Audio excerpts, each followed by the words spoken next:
Selamat siang Pak Reza. Terima kasih Ya, sudah selamat luangkan siang. waktu bersama Transgo. Nama saya Dejan.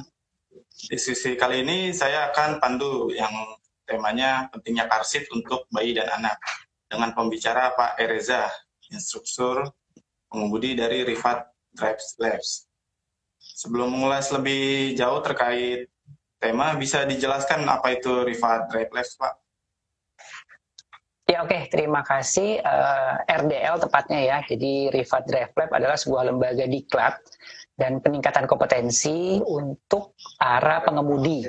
Baik itu pengemudi yang pribadi seperti kita, beraktivitas, melakukan aktivitas untuk pekerjaan, kemudian yang berprofesi sebagai pengemudi, yang berpenghasilan terhadap pengemudi. Jadi siapapun yang berkendara mengemudi itu harusnya mengikuti sebuah diklat atau penambahan kompetensi dari pihak kami. Kemudian nanti selanjutnya dari pihak kami akan ada sertifikasi dari negara yaitu BNSP. Kebetulan saya juga sudah ngambil dua kewenangan. Yang pertama sebagai instruktur dan yang kedua juga sebagai asesor gitu di negara. Jadi saya ini atas nama negara yang kebetulan saya ada di RDL untuk memberikan tadi gambaran-gambaran pengetahuan etika soal road safety. Demikian. Mas Dejan. Peranan Pak Reza sendiri di RDL ini seperti apa, Pak? Iya, jadi saya ini selain di RDL, saya ini sudah disumpah oleh negara. Yang pertama untuk memberikan instruksi-instruksi program-program pelatihan, baik itu peningkatan kompetensi. Peningkatan kompetensi itu ada pengetahuan, ada etika, dengan harapan untuk menghasilkan sebuah keterampilan baru. Untuk apa? Untuk road safety. Untuk road safety itu apa? Ya, semua pengguna jalan, baik itu pejalan kaki, pemotor, penumpang, dan mungkin yang akan kita bahas pada siang hari ini ya, termasuk anak-anak dan bayi ini nih, harus diapakan mereka belum bisa ngomong ya. Nah, nanti dari pandangan saya, dari negara menitipkan sesuatu pesan tentang road safety ini secara keseluruhan gitu, Mas Dejan. Ya, baik Pak, terima kasih jawabannya Pak. Terkait tema kita Pak, pentingnya car seat untuk bayi dan anak, apa yang perlu diwaspadai orang tua ketika berkendara mobil dan anaknya ikut? Terlebih jarak jauh dan lewat jalan tol. Oke, yang pertama apa yang harus diwaspadai ya? Ini bagus pertanyaan kuncinya Pak. Jadi yang pertama adalah kita ini sebagai orang tua atau sebagai kakak ya, atau sebagai om, siapapun fungsinya, ketika kita memutuskan untuk melakukan perjalanan dari titik A ke titik B, ini dengan menggunakan apa ya?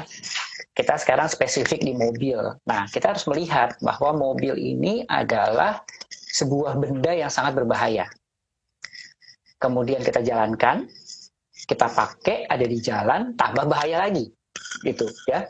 Kalau kita ketemu keluar dari kompleks, kemudian kita ketemu sama pengguna jalan lainnya, tambah bahaya lagi. Nah, bahaya-bahaya itu semakin kita melakukan aktivitas akan semakin tinggi, meningkat gitu. Nah, caranya gimana untuk supaya kita tetap aman? Pengendalian risiko. Nah, ketika kita melihat sebuah bahaya, nah ini yang harus kita pahami dulu nih, teman-teman, om-om, tante-tante, mas dan adik ya, bahwa ketika kita melakukan transportasi dari titik A ke titik B, itu kita sudah masuk ke dalam area bahaya. Nah, yang penting dari sebuah bahaya itu adalah kita kendalikan, kita ukur risikonya. Nah, salah satunya ketika kita membawa anak kecil, ya, membawa adik kita, anak kita, ponakan kita. Oke, yang pertama, bagaimana cara mengendalikannya? Kita harus ubah pola berpikir kita, bahwa dalam melakukan transportasi itu cukup besar risikonya. Bukan hanya titik A ke titik B, yuk kita jalan. Nah, ini mulai saat ini kita coba untuk merubah pola berpikirnya dulu. Ketika kita tahu ada bahayanya, ada risikonya, ya pasti kita akan lebih aware. Nah, ini bukan buat siapa-siapa. Mungkin Om, Mas Dejan, dan semuanya mungkin aware. Udah hati-hati banget. Tapi di luar sana, kalau semua orang pada hati-hati, aman. Tapi nyatanya saya sendiri sebagai instruktur tuh banyak menemukan bahwa banyak orang tidak aman, tidak berperilaku aman di jalan. Artinya apa ya? Kita akan bersinggungan sama mereka. harus kita kendalikan. Caranya adalah ya kita sebagai pengemudi. Ketika kita memutuskan sebagai pengemudi, yang pertama secara undang-undang kita wajib memastikan keselamatan daripada penumpang kita. Itu wajiban pertama. Yang kedua, kita harus menjaga keselamatan orang lain. Nah, ya, saya bahas dulu yang pertama. Kita wajib menjaga penumpang kita. Kebetulan penumpang kita ini anak-anak atau bayi. Kita harus jaga. Gimana aturannya? Nggak ada. Sayangnya gitu, Mas Dijan ya. Aturannya di Indonesia untuk anak-anak pokoknya ya udahlah di mobil gitu ya. Sayangnya seperti itu. Tapi saya memberikan advice atau sebaiknya, karena tidak ada hukumnya, saya bilangnya bukan harus ya, tapi sebaiknya ketika kita tahu ada risikonya, mari kita kendalikan bahaya itu dengan cara menempatkan mereka di posisi yang aman. Mobil kita sendiri itu sudah aman kalau kita menggunakan aktif safety, contohnya safety belt. Tapi ketika safety belt itu ada 3 prinsipnya, rata, rendah, dan rapat. Ketika 3 poin ini tidak bisa menjadi standar ya, menjadi ukuran untuk adik kita atau ponakan kita anak kecil, berarti ada satu yang tetap berisiko nih. Bagaimana cara mengendalikannya? Caranya adalah dengan menggunakan car seat ini. Gitu. Supaya apa? Car seat ini adalah untuk membantu mereka atau anak-anak kita yang belum dapat aktif safety fitur di kendaraan kita, yaitu safety belt, yaitu dengan bucket. Bucketnya itu adalah car seat tadi. Gitu. Nah, kalau tadi setelah kita pakai car seat, bagaimana caranya? Bukan artinya juga ternyata ada literasi dari beberapa negara yang lebih maju. Mereka melakukan penelitian. Jadi perjalanan itu nanti mungkin bisa di cross check ke ahli anak ya, Mas Dejan ya. Cuma saya dapat literasi bahwa kalau ketika kita bawa anak kecil, baik itu yang baru lahir ya, itu ternyata kita juga nggak boleh gendong, harus didudukin supaya mereka juga keseimbangannya tidak terganggu. Nah, prinsip itulah yang kita gunakan juga pada saat kita berkendara dan membawa mereka. Car seat ini akan membantu dari dia yang vertikal ini menjadi horizontal. Ini akan membantu keseimbangan anak, selain tadi faktor safety. Dengan seperti ini dia lebih stabil, lebih nyaman, dan lebih tidak muntah dan sebagainya, karena kestabilan dia tidak terganggu. Nah, itu. Tapi kalau artinya apa? Setelah itu apakah kita boleh terjalan jauh? Enggak juga. Ternyata dari literasi penelitian, ketika kita membawa anak itu, walaupun sudah di car seat, kalau lebih dari 30 menit, ya contohnya macet dan sebagainya, itu harus ada pendampingnya di sebelahnya. Nah, di posisi mobil pun ada pengemudi, penumpang, terus ada 3 di belakang.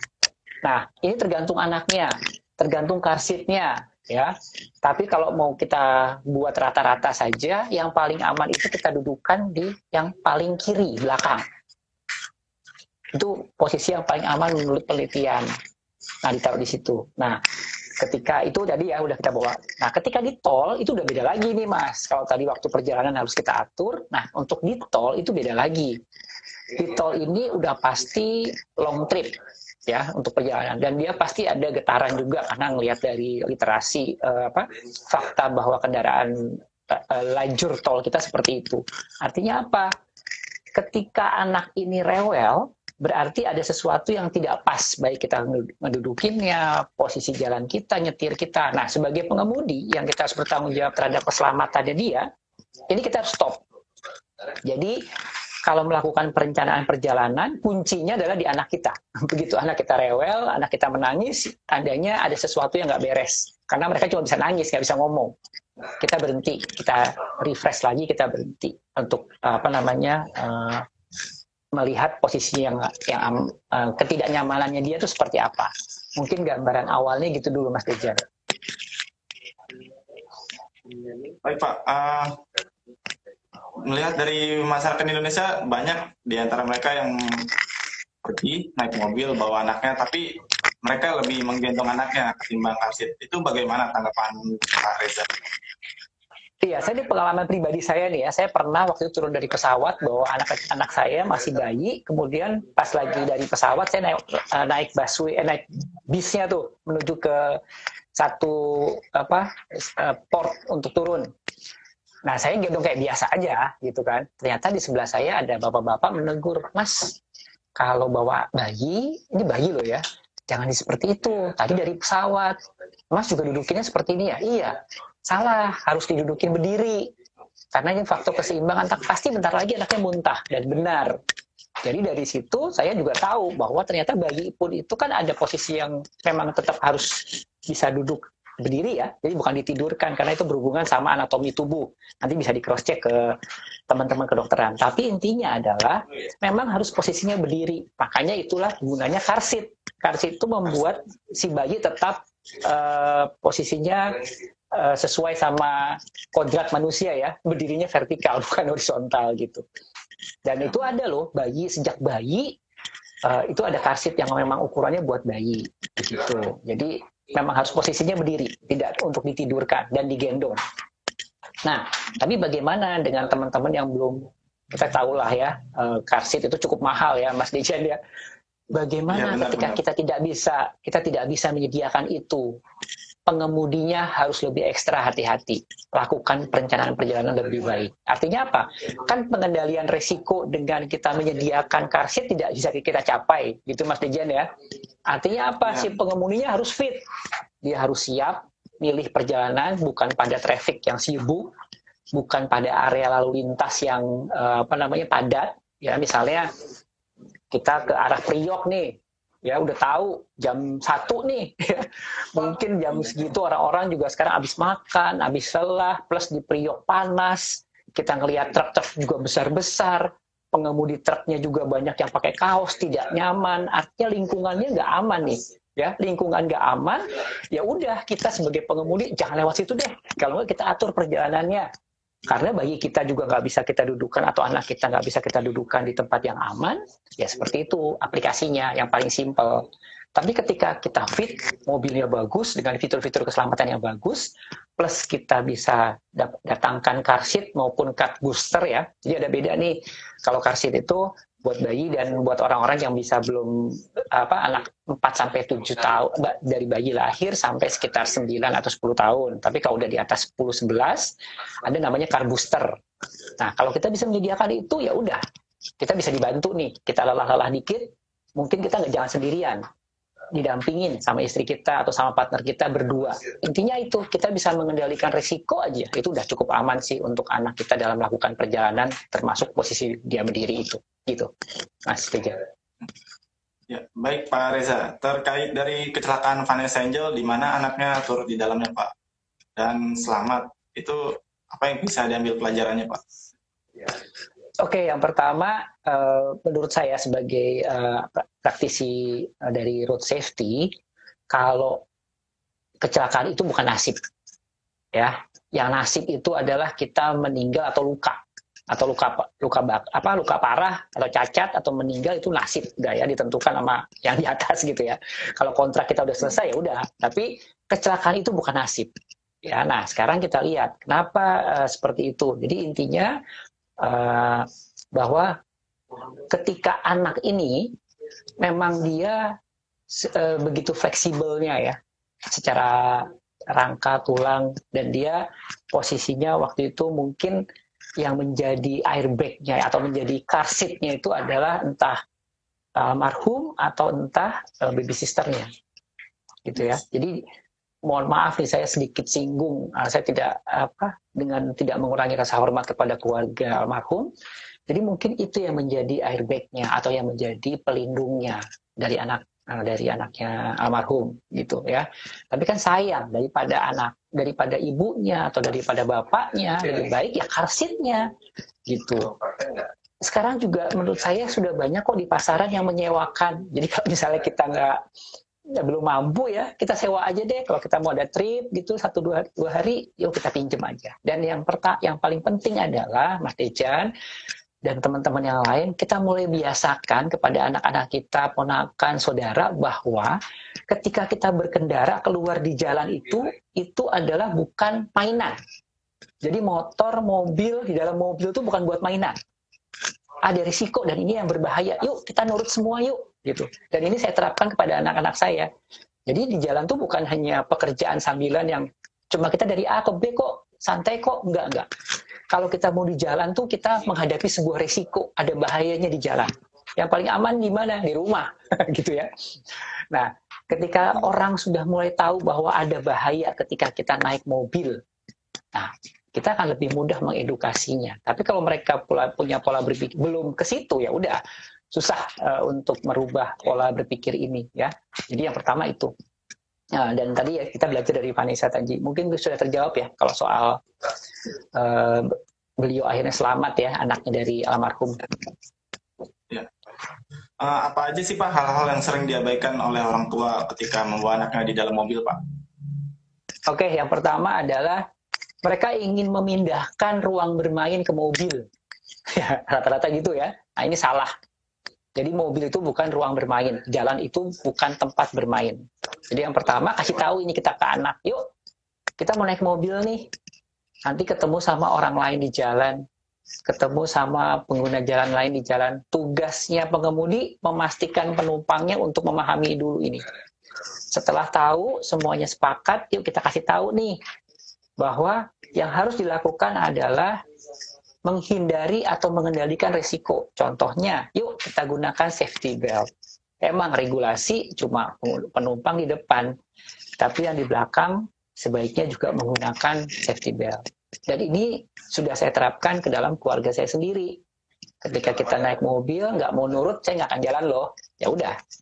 Jadi ketika mereka kita edukasi sejak kecil, dan ini kita secara nggak langsung, Mas Dejan, saya, kalau kita punya anak, kita punya ponakan, kita akan menjadi role model.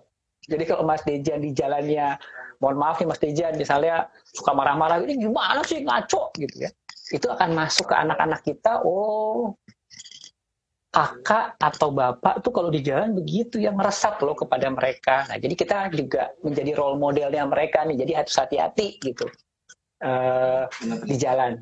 Jadi kayak kita ya mendidiknya tuh bukan hanya pendidikan formal tapi non formal soal safety ini khususnya kepada anak-anak kita mulai dari situ. Jadi yang pertama saya highlight lagi, pastikan bahwa kalau kita berkendara melakukan mobilisasi itu adalah yang berbahaya, makanya kita mesti mengendalikan bahaya itu dengan persiapan yang matang. Ya, bukan tempat bermain. Pastikan dia di dalam menggunakan alat pelindung diri sesuai sama apa yang kita pakai sebagai pengemudi, contohnya safety belt. Ketika safety belt itu tidak bisa terjadi, mari kita adjust, kendalikan lagi dengan resikonya, contohnya pakai car seat atau pakai car booster. Jika itu tidak terjadi, maka pilihlah posisi yang paling aman, di belakang kiri, dilindungi oleh orang yang lebih besar, dan posisinya berdiri, dirangkul. Tapi posisinya juga orang yang lebih dewasa juga menggunakan safety belt. Ya, jadi semakin kita bisa mengendalikan bahaya-bahaya itu, tingkat resiko kita masuk ke dalam kecelakaan akan semakin menurun. Kurang lebih gitu, Mas Dejan. Baik, menurut Pak Reza nih tips untuk memilih car seat itu yang baik seperti apa ya Pak? Oke, yang pertama yang paling baik ya pasti yang paling mahal. Kayaknya research-nya udah gitu di Mas Dejan. Jadi mohon maaf nih, fakta di lapangan tuh makin mahal ya makin bagus. Kenapa makin bagus? Dia bisa panjang dari bayi sampai umur 9-10 tahun bisa dipakai. Jadi worth it lah gitu ya. Yang kedua, jangan malas baca buku manualnya. Ya, kita nih sebagai orang Indonesia malas banget baca buku manualnya, ya termasuk mobil. Jadi di mobil itu ada yang boleh dan nggak boleh. Contohnya ketika kita di depan ada anaknya belum bisa pakai safety belt dengan benar, itu di buku manual bahkan di visor itu ada tulisannya, tolong matikan airbag-nya. Airbag-nya itu bisa dimatikan loh, di sebelah kiri pakai kunci kontak, diputer, di off gitu. Nah jadi dibaca buku manualnya. Kemudian yang ketiga itu juga ada umurnya. Ya, jadi banyak literasi. Ini juga bahkan di Indonesia ada penggiatnya, namanya Safe Kids. Ya, itu ada penggiat yang terus menyuarakan, termasuk kami dari RDL menyuarakan untuk menggunakan car seat yang benar. Yang ketiga, ketika semua itu tidak bisa kita capai, tidak bisa kita lakukan, kurangi resiko kita sebagai penanggung jawab. Caranya apa? Jadilah penumpang, Mas Dejan. Jadi ketika hal-hal itu nggak bisa kita lalui, kita jadi penumpang aja. Ya, kitanya yang tahu bahwa oh di jalan seperti itu, kita pangku anak kita, adik kita atau ponakan kita gunakan safety belt yang benar, biar nanti kalau ada apa-apa kita yang bertanggung jawab bukan kita, si drivernya tuh. Dan kita membantu proses itu. Ketika drivernya atau supir taksinya ugal-ugalan, kita peringatkan. Nah, itu tips-tips yang bisa terjadi dan mungkin bisa real di lapangan ya. Termasuk jadi misalnya kalau memang nggak bisa juga, ya udah diam di rumah atau kita berjalan kaki karena haknya pejalan kaki lebih besar. Kalau kita nyebrang bawa anak, kita ada apa-apa, secara hukum kita masih lebih dilindungi oleh undang-undang. Kurang lebih gitu step-stepnya ya, ketika kita nggak bisa memilih car seat yang bagus atau car booster yang bagus, seperti itu mungkin tahapan berpikirnya. Baik Pak Reza, apakah peranan model mobil sangat penting ketika kita ingin membeli car seat tersebut, Pak? Iya, betul sekali. Jadi ada yang kalau nggak salah teknologinya sekarang Isofix. Nah, itu juga pengaruh ya. Jadi kalau kursi bayi atau car booster itu yang murah-murah, yang biasa-biasa aja, yang harganya bisa terjangkau, itu dia biasanya tidak independen atau kita sebutnya passive safety. Jadi dia harus digabungkan dengan faktor keselamatan mobil yang lain. Misalnya safety belt-nya mobil tetap bisa dipasang, harus dipasang. Kemudian fitur-fiturnya, misalnya dia punya beberapa airbag, itu bisa.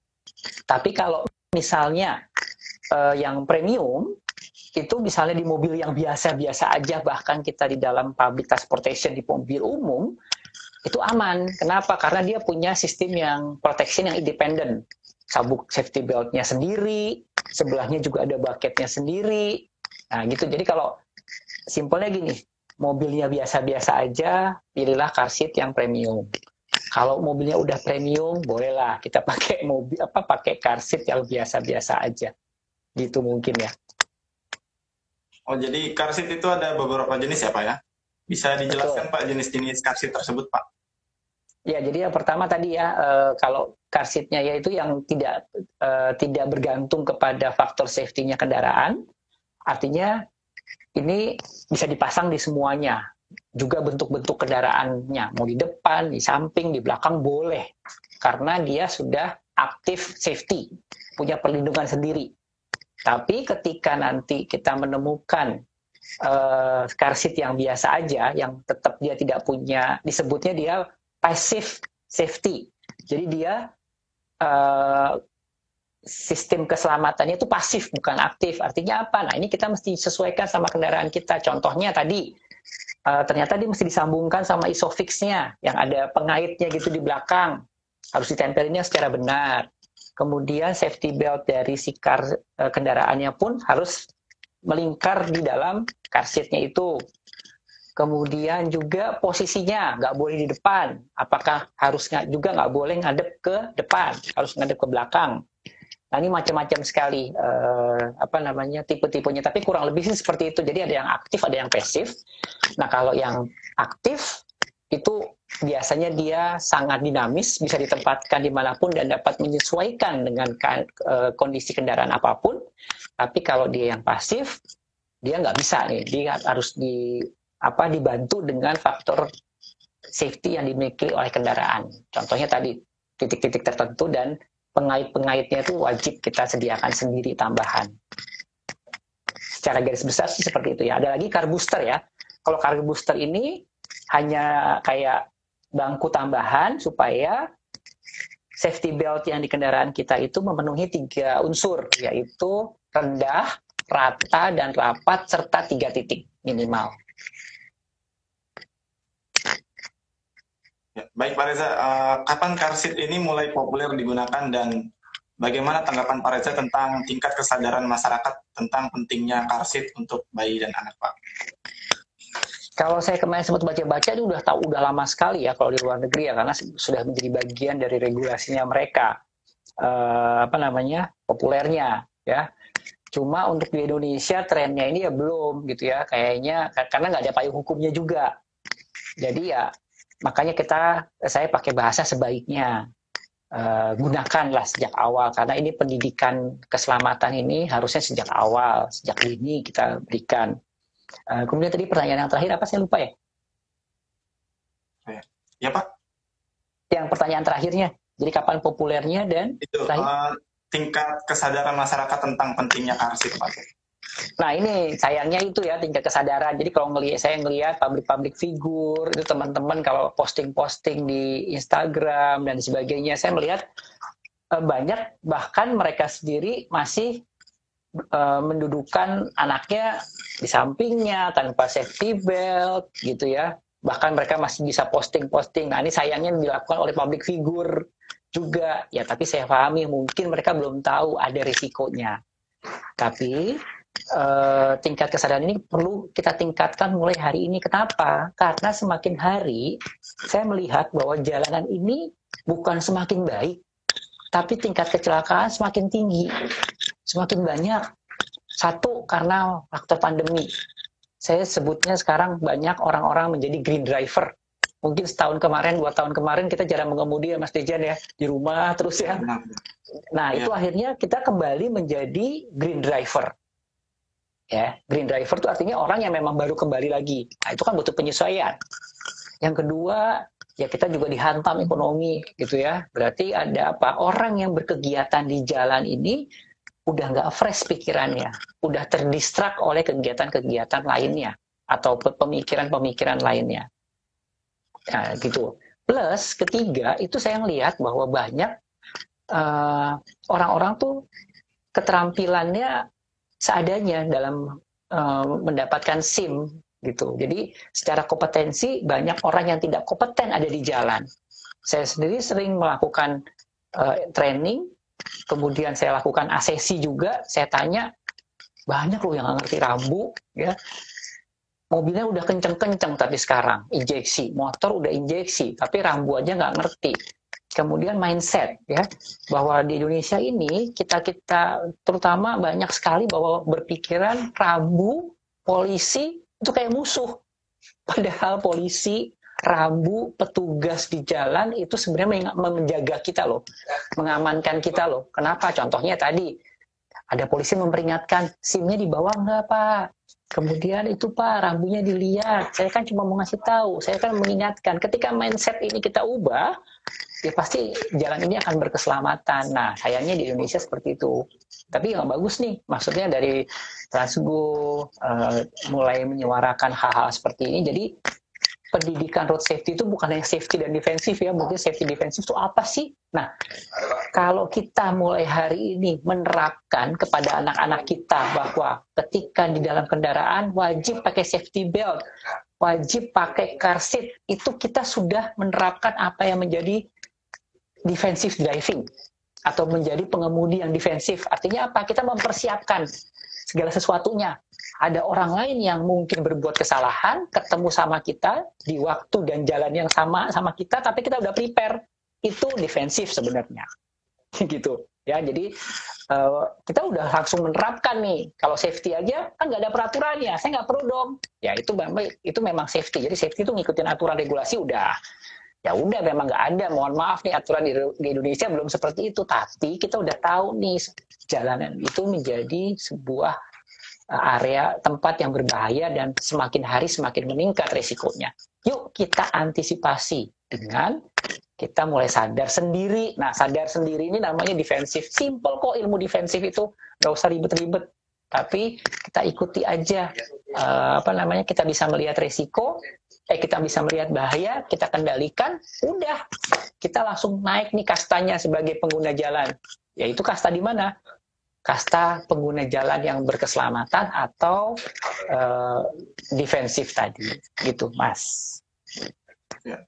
Apakah pabrikan mobil sudah mulai mendesain kursi penumpangnya untuk khusus anak dan bayi, Pak? Pabrikan mobil udah, jadi minimal mereka sudah memberikan instruction ya di dalam kendaraan. kalau bawa anak kecil nggak boleh di depan, karena di depan ada airbag dan mereka sudah tahu kebiasaannya orang-orang di depan safety belt suka seadanya gitu kan. Jadi suka ada gambar tuh di visor ya, nggak boleh di situ anak kecil. Kemudian di belakang juga ada gambar, terus kayak ada gambar anak, itu udah mulai. Karena kenapa? Karena ATPM ini biasanya dia ngerujuk kepada prinsipalnya. Nah, prinsipal ini kan udah dunia ya. Contohnya di Euro 4 gitu. Euro 4 tuh bukan hanya bahan bakar aja. Jadi Euro 4 tuh kayak standar. Standarnya harus dipenuhi. Kamu harus kasih tahu usernya nih, boleh nggak boleh ngedudukin anak di sini. Kasih stiker, kasih di buku manual, kasih training. Nah, saya rasa sih sudah mulai. Sudah mulai mereka, sudah bagus gitu. Baik, terima kasih Pak Reza. Yang terakhir pertanyaannya, bagaimana sih Pak penggunaan car seat yang baik dan benar Pak? Posisi-posisinya seperti apa? Gitu. Oke, yang pertama yang baik dan benar adalah tolak ukurnya anak kita. Kalau kita masanginnya nggak benar, pasti anak kita protes, nggak betah. Jadi kalau mau coba aplikatifnya kita pasangkan, baca buku manualnya pasangkan, kemudian kita coba dulu jalan sebentar, nggak usah. Misalnya kita punya trek yang dari mau ke Bandung lah, ya kita nggak usah langsung ke Bandung dulu, puterin dulu satu kompleks nih, atau nggak kita bentar mampir sebentar, anak kita nyaman nggak? Nah itu yang paling udah pasti tolak ukurnya anak kita nih gitu ya. Ketika anak kita nggak nyaman, ya udah berarti ada sesuatu yang salah. Kemudian yang kedua, ketika lebih dari 30 menit perjalanan, walaupun itu dia sudah di belakang, jangan sendirian. Jadi sebagai pengemudi harus ada orang yang di samping si car seat tadi untuk mengontrol. Nah, yang dewasa ini juga harus pakai safety belt yang sama gitu ya untuk mengontrol. Kemudian yang ketiga, benar apa tidaknya adalah sebaiknya ketika kita melakukan perjalanan jauh itu setiap 2 jam kita istirahat, kita turun. Nah, turun itu juga kepada penumpangnya. Boleh istirahat, boleh relax, tapi jangan istirahat di mobil, duduk di mobil ya sama aja, nggak ada stretchingnya gitu. Anak-anak juga perlu udara, sirkulasi udara yang baik. Dia juga harus menjaga keseimbangan lagi dengan menginjak tanah. Jadi kalau orang tua dulu kan gitu ya, yuk kita nginjak tanah dulu gitu. Itu sebenarnya ada benernya. Jadi menginjak tanah itu artinya kalau tadi kita tidur-tiduran, sekarang kita harus tegak supaya keseimbangan anatomi tubuh kita terjaga lagi. Kurang lebih seperti itu, Mas Dejan. Semoga juga bisa memberikan pencerahan kepada teman-teman yang sudah bergabung ya. Bagaimana masukan Pak Reza tentang terhadap Kementerian Perhubungan tentang penggunaan car seat, Pak? Apa itu perlu diwajibkan, Pak? Nah, inilah kayaknya kalau peraturan itu sebenarnya udah banyak ya, udah banyak. Kalau saya malah melihatnya sekarang justru kita ini nih Mas Dejan, jadi nggak usah negara deh, negaranya udah banyak urusannya gitu ya. Jadi marilah kita sebagai orang biasa aja kita berkampanye. Mulai hari ini Mas Dejan ngomong, besok lagi Mas Dejan ngomong sama anak saudaranya, tantenya, siapapun. Saya juga akan ngomong, ini juga Pak Andri Putra dari Isigo Padang mulai ngomongin gitu ya. Akhirnya kita mulai kalau bahasanya dari akar rumput Mas Dejan gitu ya. Jadi kalau kita nunggu peraturan, nunggu regulasi, mereka udah terlalu repot ya. Jadi kita mulai aja dari teman-teman yang penggiat-penggiat, komunitas, asosiasi, teman-teman untuk mulai menggalangkan semangat berkeselamatan. Gak usah isub deh, gak usah peraturan. Udah kita aja dari akar rumput mulai menyuarakan, yuk kita mulai membiasakan bahwa kita di jalan itu adalah hal-hal yang sangat berbahaya. Mari kita kendalikan risikonya. Mungkin itu, Mas Deja. Ya, baik Pak. Paling terakhir Pak nih pertanyaan saya. Kedepannya akan seperti apa sih Pak yang dikerjakan oleh RDL untuk mengedukasi masyarakat Pak? Sorry, putus Mas Deja. Mungkin sinyal saya. Ada apa? Ya. Gimana edukasi? Sebelum edukasi? Kedepannya apa yang akan dikerjakan oleh RDL untuk mengedukasi masyarakat Pak? Oke, jadi saya yang pertama selain di RDL, saya juga sudah ada di ini Mobility ya. Kemudian owner daripada RDL sendiri, Pak Rifat sendiri juga sudah mulai mengkampanyekan gitu ya. Dan marilah kita saling menjaga ya. Tidak ada kewenangan apapun ketika kita di jalan ya. Mau ada orang yang ngaco, kita juga nggak berwenang kok ngapa-ngapain. Saya pun walaupun saya sudah menjadi instruktur, menjadi asesor, ketika saya nanti habis ini pulang di jalan, ya saya juga nggak bisa ngapa-ngapain. Yang punya kewenangan itu cuma aparat gitu ya. Yang bisa kita lakukan sebagai orang biasa, sebagai warga negara yang baik adalah menjaga. Ya, kita menjaga mereka. Kita menjaga diri sendiri, menjaga mereka, dan apa yang bisa kita lakukan ya tadi. Contohnya ketika kita mengajak saudara ponakan, yuk kita kasih tahu, nanti di jalan ini ada potensi-potensi bahaya ini ya, nanti saya gandeng ya, deket ya, jalannya di sebelah kiri ya, di sebelah kiri saya, gitu. Nah, tolong kalau tadi mainannya bisa disimpan dulu nggak? Makanannya bisa disimpan dulu nggak? Kenapa? Karena kita butuh konsentrasi nih, gitu. Jadi kita mulai deh dari kita sendiri, kita ubah pola berpikir kita, dan kita tidak bisa menghakimi siapapun. Yang bisa kita lakukan adalah memberikan, Mas sebaiknya boleh nggak pakai safety belt? Ada orang yang salah ya juga bukan kita tegur, tapi ya udahlah, kita yang ngerti duluan, kita yang tahu alasannya, kita ngalah untuk mereka.